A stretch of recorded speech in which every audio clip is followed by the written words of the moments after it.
एक बार की बात है, एक गांव में एक तोता एक पिंजरे में कैद होता है। उसको उसके मालिक ने पिंजरे में रखा होता है। वह उस पिंजरे से निकलना चाहता है, लेकिन बिना किसी सहारे के वह ऐसा नहीं कर सकता। एक दिन एक मैना उड़ते हुए उस गांव में पहुंचती है। वह तोते के पास जाती है और तोते से पूछती है कि तुम इस पिंजरे में कैसे कैद हुए। तब तोता बताता है कि मैं पहले एक जंगल में रहता था, जहाँ पर बहुत से शिकारी आते थे। एक दिन एक शिकारी ने मुझे और मेरे कुछ दोस्तों को कैद करके शहर में बेच दिया, जिसके बाद इस घर के मालिक ने मुझे खरीद कर पिंजरे में रख लिया। मैं अब इस पिंजरे में नहीं रहना चाहता। मैं भी तुम्हारी तरह आजाद घूमना चाहता हूँ। इसमें क्या तुम मेरी मदद करोगी? मैना ने तोते को कहा कि बिल्कुल, मैं इस पिंजरे से निकलने में तुम्हारी अवश्य मदद करूंगी। मैना की सहायता से तोता पिंजरे से आजाद हो गया।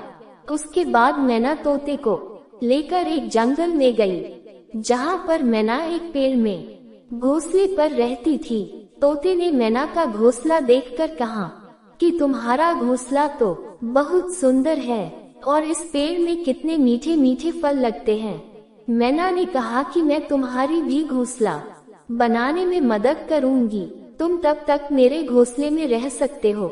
मैना की मदद से तोते ने कुछ दिनों में एक सुंदर सा घोंसला तैयार कर लिया।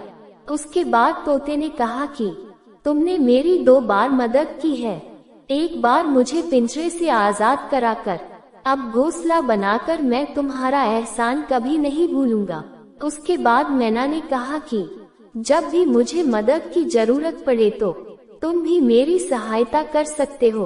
उसके बाद तोता मैना की दोस्ती बढ़ती गई। जब भी जरूरत पड़ती तो तोता मैना एक दूसरे के काम आते और एक दूसरे की सहायता करते थे।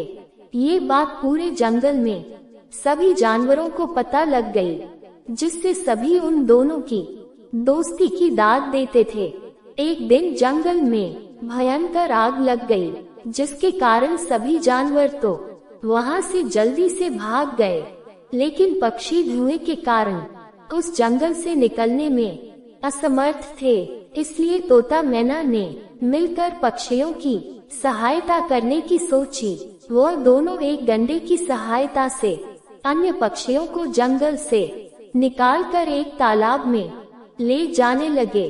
उन्होंने सभी पक्षियों को तालाब तक पहुंचाया, लेकिन बाद में तोता मैना खुद उस जंगल की आग में फंस गए।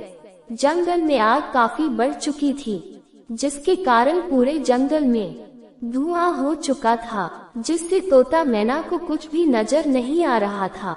मैना ने तोते को आवाज दी कि मुझे कुछ भी दिखाई नहीं दे रहा है और मुझे सांस लेने में भी दिक्कत आ रही है।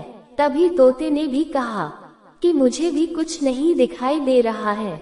उसके बाद पहले मैना जंगल की आग में समा गई और अपने प्राण त्याग दिए। तोता मैना को आवाज देता रहा। उसे नहीं पता था कि मैना जिंदा भी है या नहीं। तोता भी इधर उधर बिना कुछ दिखे उड़ता रहा और आग की चपेट में आ गया। कुछ समय बाद भी तोता और मैना तालाब में नहीं पहुंची तो अन्य पक्षियों को समझ आ गया कि तोता मैना हमारी मदद करते करते उस आग में जल गए, जिससे सभी पक्षियों और जानवरों ने उनकी मौत का शोक मनाया।